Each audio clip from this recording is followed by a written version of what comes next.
The forest was so quiet that morning, you could hear your own heartbeat. Mist crawled between the trees like white fingers reaching for something lost.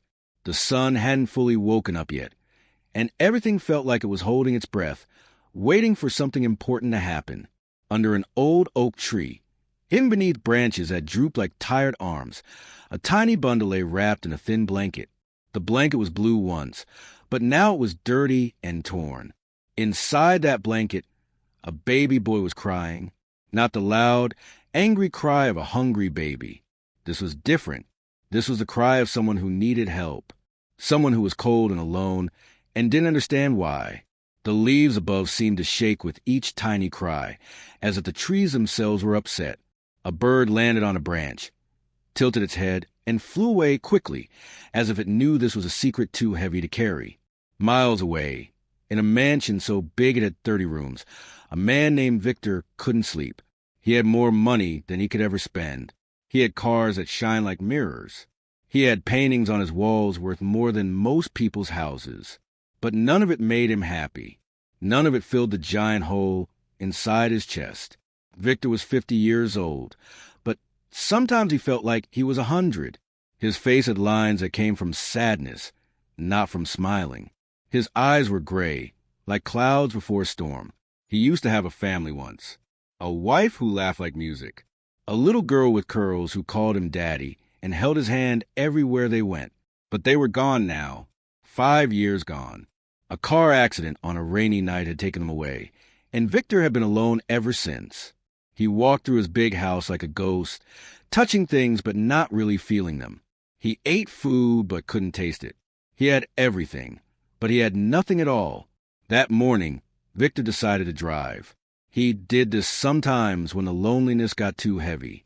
He would get in his car and just go, not caring where. The road didn't ask questions. The road didn't remind him of what he'd lost.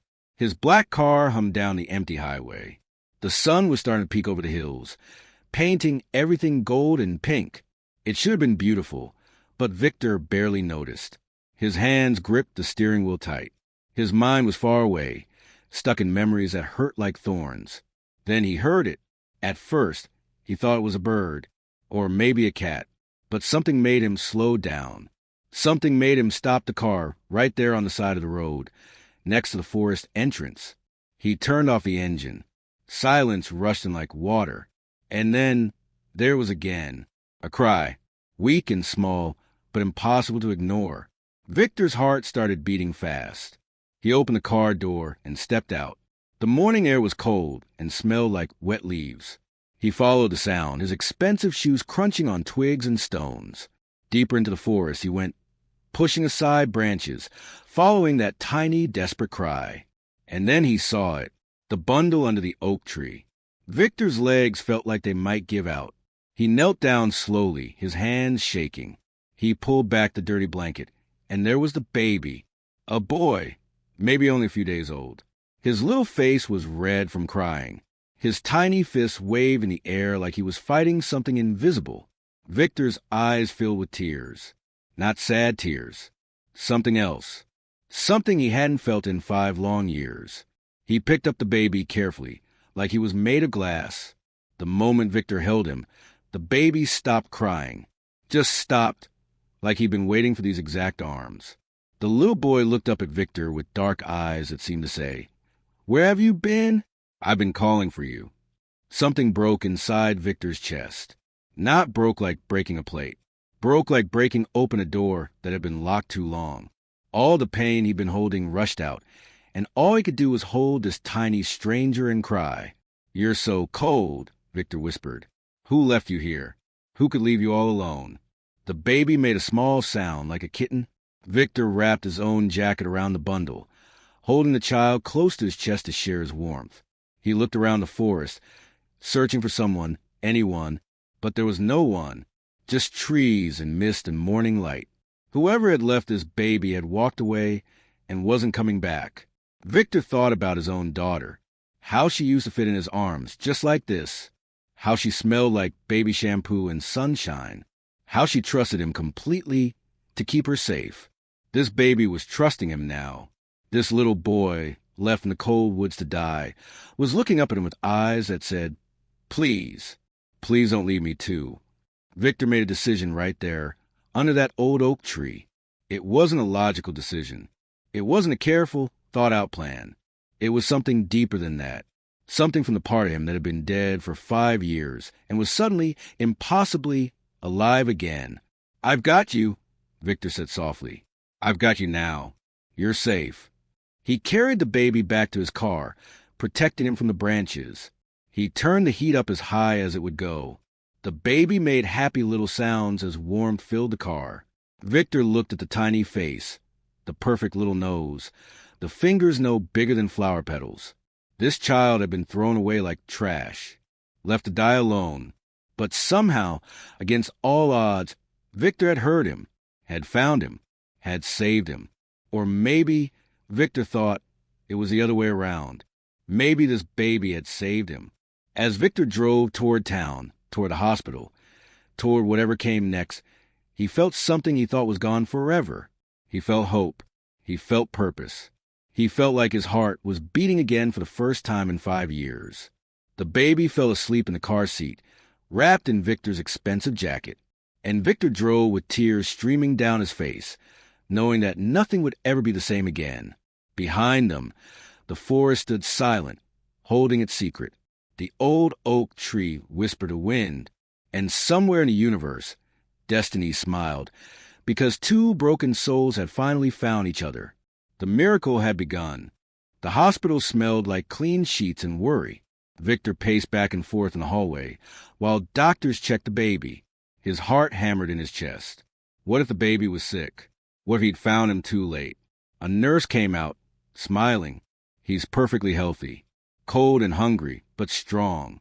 You saved his life, sir." Victor felt his knees go weak with relief. "Can I see him?" "Of course. Follow me." The baby was in a small bed with warm blankets. He was sleeping now, peaceful and safe. Victor touched one tiny hand, and the fingers wrapped around his thumb automatically. Something inside Victor melted completely. "What happens to him now?" Victor asked quietly. The nurse looked sad. "We'll call social services. They'll find him a foster home, eventually. The system is very full right now. It might take weeks, maybe months." Victor's stomach twisted. Weeks in the system? Months being passed from stranger to stranger? This baby who had already been abandoned once? "No," Victor said firmly. "I want to keep him. I want to adopt him." The nurse blinked in surprise. "Sir, adoption takes time. There are background checks, home visits, paperwork. I don't care how long it takes. I don't care what it costs. This baby needs a home, and I have one. A big one. Please, tell me what I need to do." And so it began. Victor hired lawyers. He filled out forms until his hand cramped. Social workers came to inspect his mansion, walking through room after room with clipboards and serious faces. They asked him 1,000 questions. Why did he want to adopt? Could he handle being a single parent? Did he understand the responsibility? Victor answered every question honestly. "I lost my family 5 years ago," he told them. "My wife and daughter. I thought I'd lost myself too. But when I found this baby in the forest, something changed. He needs me, and I need him. I can give him everything: love, safety, a future. Please, let me try." The social workers looked at each other. They saw the tears in Victor's eyes. They saw the truth. 6 months later, the adoption was final. The baby was legally Victor's son. Victor named him Eli. It meant ascended or uplifted, because that's what this child had done. Lifted Victor up from his darkness into light again. The mansion transformed. Victor turned one of the empty bedrooms into a nursery. He painted it soft yellow, like sunshine. He bought a crib, toys, books, everything a baby could need. The house that had been silent for 5 years suddenly filled with sounds. Eli's gurgles, his cries, his laughter. Victor learned everything from scratch. How to change diapers. How to warm bottles at 3 in the morning. How to sing lullabies even though his voice was rusty and rough. Some nights were hard. Some nights Eli cried for hours, and Victor walked circles around the room, bouncing him gently, whispering, "It's okay. Daddy's here. You're safe." Daddy. That word felt strange at first. Then it felt right. Then it felt like the only word that mattered. Eli grew. First he could only lie on his back. Then he learned to roll over. Then to sit up. Then to crawl. Victor was there for every moment, cheering louder than anyone had ever cheered for anything. When Eli took his first steps, wobbling across the living room into Victor's arms, Victor cried happy tears and swung him around and around. The years passed like pages in a beautiful book. Eli learned to talk. His first word was "dada," and Victor's heart nearly exploded with joy. They played in the big backyard. They read stories before bed. They made pancakes on Sunday mornings, and Eli always insisted on helping, getting flour everywhere. Victor taught Eli to be kind, to share, to say please and thank you, to help people who needed help, just like Victor had helped him. Eli grew into a sweet boy with a smile that could light up a room. He had Victor's determination, but also something softer, a gentleness, a capacity for love that amazed everyone who met him. Victor told Eli his story when he was old enough to understand. How Victor had found him in the forest. How someone had left him there. How Victor had chosen to be his father. Elilisten karapuli. Then he climbed into Victor's lap and hugged him tight. "I'm glad you found me, Dada. I'm glad you're my dad." "Me too, buddy. Me too." But there was one piece of the story that hadn't been finished yet. Eli was 7 years old when it happened. It was a rainy night, the kind of night that made you want to stay inside where it was warm and dry. Victor was reading Eli a bedtime story when the doorbell rang. Victor frowned. Who would come this late? He tucked Eli in. "Stay here, buddy. I'll be right back." He went downstairs and opened the door. A woman stood there, soaked from the rain. She was thin, with dark circles under her eyes. Her hands shook. She looked scared and sad and desperate all at once. "Please," she whispered. "Please. I need to talk to you about the baby you found 7 years ago, in the forest." Victor's heart stopped. He knew immediately who she was. Eli's birth mother. For a moment, anger flashed through him. This woman had left a son to die. She had abandoned a helpless baby in the cold woods. How dare she come here now? But then he looked closer, really looked, and he saw something in her eyes that he recognized. Pain. The kind of pain that makes you do terrible things because you can't see any other way. "Come in," he said quietly. "You're soaking wet." She stepped inside, dripping on the marble floor. "I don't deserve your kindness." "Probably not," Victor said honestly. "But come anyway." He brought her a towel and hot tea. They sat in the living room, and she told him everything. Her name was Sarah. She'd been 19 when she got pregnant. Alone. Terrified. The baby's father had left. Her own family had disowned her. She had no money, no job, no help. When Eli was born, she panicked. She was living in her car. She had no food. She didn't know how to take care of a baby. "I thought he'd die with me," Sarah said, crying. "I thought if I left him somewhere, someone better would find him. Someone who could give him what I couldn't. I walked away, and it nearly killed me.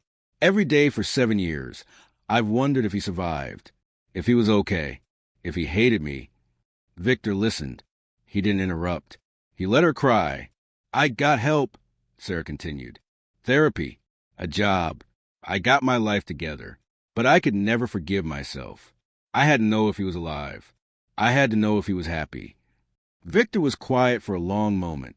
Then he said, "Do you want to see him?" Sarah's eyes went wide. "Is he here? Is he alive?" "He's upstairs, asleep. His name is Eli, and he's the most wonderful kid in the world." Sarah covered her face and sobbed. Victor made a decision. Another big one, like the one he'd made in the forest 7 years ago. "I'm not giving him back to you," he said firmly. "He's my son. I raised him. I love him." But he paused. "But maybe you don't have to be a stranger. Maybe Eli deserves to know where he came from, to know that you didn't leave him because you didn't love him, but because you loved him enough to want better for him. Sarah looked up, hope and disbelief mixing on her face. "You let me know him? I'd let you try. If Eli wants that, he gets to choose. But Sarah, if you hurt him, if you disappear on him, you'll never get another chance. Do you understand?" "I understand," she whispered. "Thank you. Thank you." Over the next months, Sarah visited carefully. At first, just for an hour, then longer. Eli was confused at first, but Victor explained gently. "This is Sarah. She's a lady who gave birth to you. She couldn't take care of you then, but she wants to know you now. You don't have to call her mom. You don't have to love her. You just have to be kind and see how you feel." Eli, with his giant heart, chose kindness. He showed Sarah his toys, his drawings, his favorite books. Sarah cried often, seeing the beautiful boy her baby had become. Slowly, impossibly, they became something new, not a traditional family. Something different. Victor was Dad.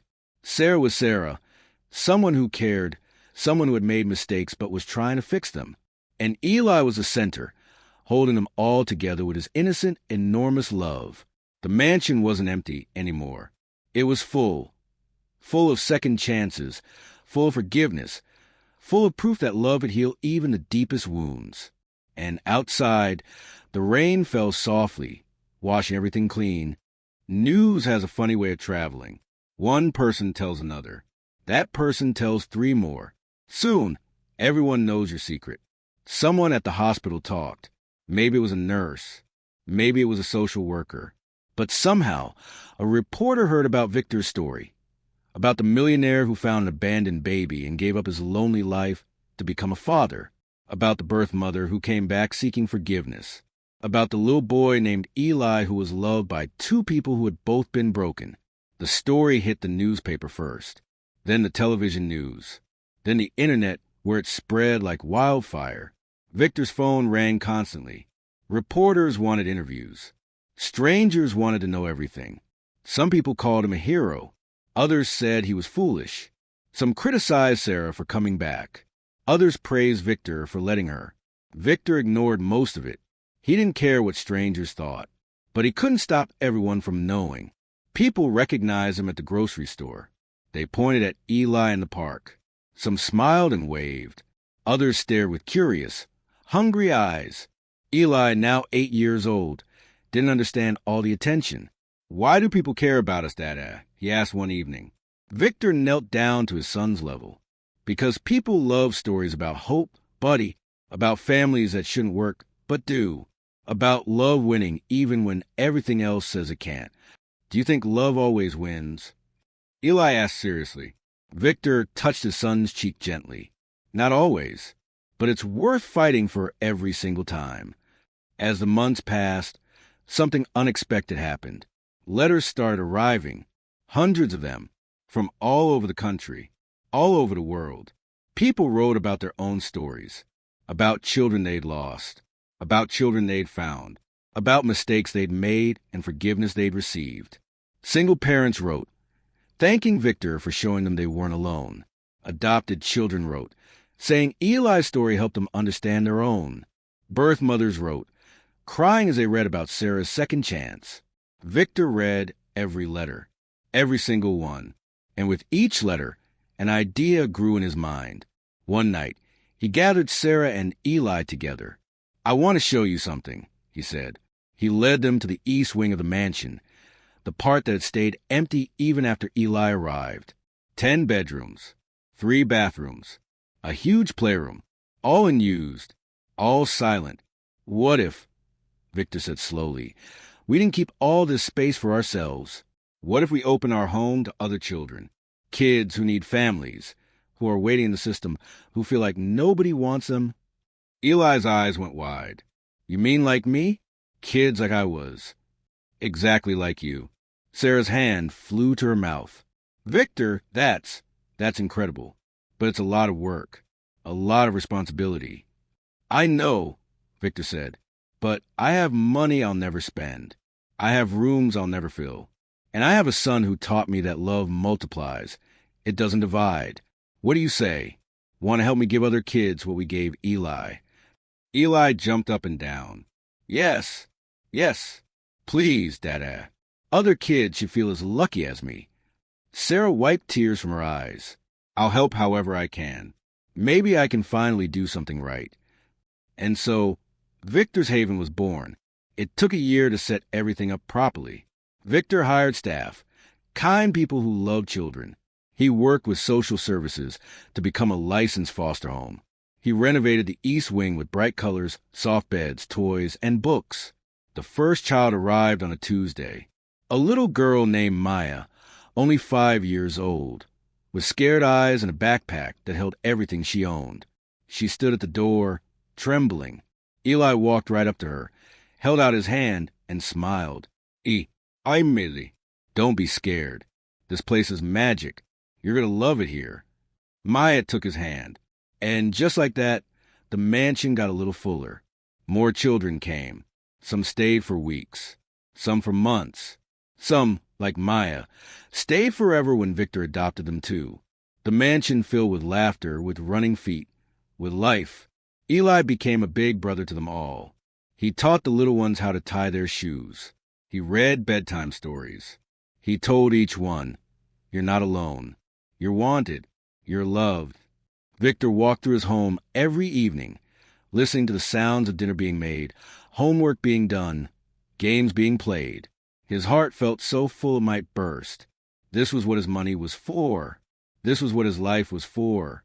Sarah worked at the Haven too, helping with the children, especially the ones whose mothers had struggled like she had. She told them her story honestly. "I made a terrible mistake," she'd say. But mistakes don't have to be the end. They could be the beginning of something better. 3 years passed. Victor's Haven became famous. People donated money, toys, time. Schools invited Eli to speak about his experience.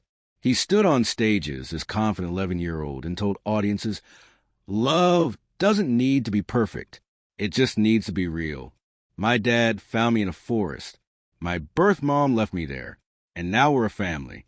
If that's possible, anything is possible." But then came the test. Eli got sick. It started small. He was tired a lot. Then he stopped wanting to play. Then he couldn't get out of bed. The doctors ran tests. Lots of them. And when they finished, they gave Victor news that made the world stop spinning. Leukemia, cancer in the blood, aggressive, dangerous. Victor felt his knees give out. Not his son, not his Eli, not after everything. "We need to start treatment immediately," the doctor said. "Chemotherapy, maybe a bone marrow transplant. It's going to be hard." "Do whatever it takes," Victor said, his voice breaking. "Save my son." The next months were the hardest of Victor's life. Harder even than losing his first family. Eli lost his hair. He got so thin Victor could count his ribs. He spent weeks in the hospital, hooked to machines, looking so small in that big bed. But Eli never stopped fighting, and he never stopped smiling. "I'm not scared, Dada," he said one night, his voice weak, "because even if I don't make it, I gotta be loved by you. That's more than some kids ever get." Victor held his son's hand and cried, "You're going to make it. You have to. Too many people need you." Sarah stayed at the hospital every day. The other children from the Haven sent drawings, videos, letters. Maya, now 8, sent a picture of her and Eli. "Come home soon," she wrote. "I need my big brother." The transplant happened. Victor was a donor, a perfect match, like it was meant to be. Like even their blood knew they belonged together. For weeks, no one knew if it would work. Él stayed in isolación. Victor watched through glass, praying to every god he could think of. And then, one morning, the doctors came in smiling. "His numbers are improving. The transplant is working. He's going to make it." Victor collapsed in relief. Sarah hugged him, both of them crying. Their boy, their miracle boy, he was going to live. 3 months later, Eli came home. Weak but alive. The children at the Haven made a banner. "Welcome home, Eli. We love you." Eli smiled that giant smile, the one that could light up the world. "I love you too," he said. "All of you." Years passed. Eli grew strong again. He graduated high school with honors. He went to college, but came back every weekend to help at the Haven. Eventually, He took over running it, dedicating his life to helping children like him. Victor's Haven helped hundreds of children over the years. Hundreds of kids who thought nobody wanted them found love there, found safety, found family. Victor grew old, but happy. So happy, he'd walk through the Haven, now expanded to 2 buildings, and marvel at what one decision in a forest had created. One choice to stop, to listen, to care. Sarah became a counselor, helping mothers who struggled. She never forgot where she came from, and she used her pain to help others. And Eli became everything Victor had hoped and more. Kind, strong, full of love that he gave away freely, just like his father had taught him. On Victor's 80th birthday, surrounded by dozens of children, some biological, most chosen, he gave a speech. "People ask me what my greatest accomplishment is," he said, his voice shaky with age but strong with conviction. "They think it's my business, my money, but they're wrong. My greatest accomplishment is this. I learned that love is a choice, not a feeling, a choice. I chose to save a baby. I chose to forgive a frightened girl. I chose to open my home. And those choices changed everything." Eli stood beside him, now a father himself, holding his own daughter. "And we'll keep choosing love," Eli said. "That's the legacy." The room erupted in applause. Victor looked around at all these faces, all these lives touched by one moment in a forest, all these souls saved by choosing love over fear. That night, as Victor lay in bed, he thought about that morning so long ago, the cry in the forest, the cold baby in his arms, the decision that changed 2 lives, no, hundreds of lives. He smiled, closed his eyes, and knew that when people told his story, they'd understand the truth. Miracles aren't magic. They're choices. They're people deciding that love matters more than pain, that hope matters more than fear. That one person, choosing kindness, can change the entire world. Did this story touch your heart? Before you go, I need your help to spread this message of hope. Smash that like button if the story moved you. Every like helps push this message of love and second chances to people who desperately need to hear it. Someone out there is losing hope right now. Your like could be the reason they see this story. Share this video with everyone you know. Share it with that friend who's struggling and needs hope, that family member who feels alone, that person who thinks they've made too many mistakes to start over, anyone who needs to remember that miracles still happen. Let this story travel across the world. Let it remind people that no matter how broken they feel, love can heal anything. Hit that subscribe button and turn on notifications so you never miss stories like this. We share real stories about real people whose lives prove that. Second chances are real forgiveness changes everything. Love is always worth choosing. Your past doesn't define your future. One act of kindness can change the world. Comment below and tell me, what would you do if you heard that cry in the forest? Have you ever been given a second chance? Has someone's kindness changed your life? I read every single comment, and your stories inspire our community. Remember, the loudest miracles often bloom in the quietest places. The best families aren't always the ones we're born into. They're the ones we choose to love.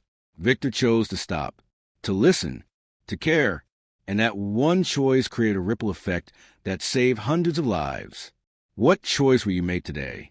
Thank you for being part of this community. Thank you for believing that love wins.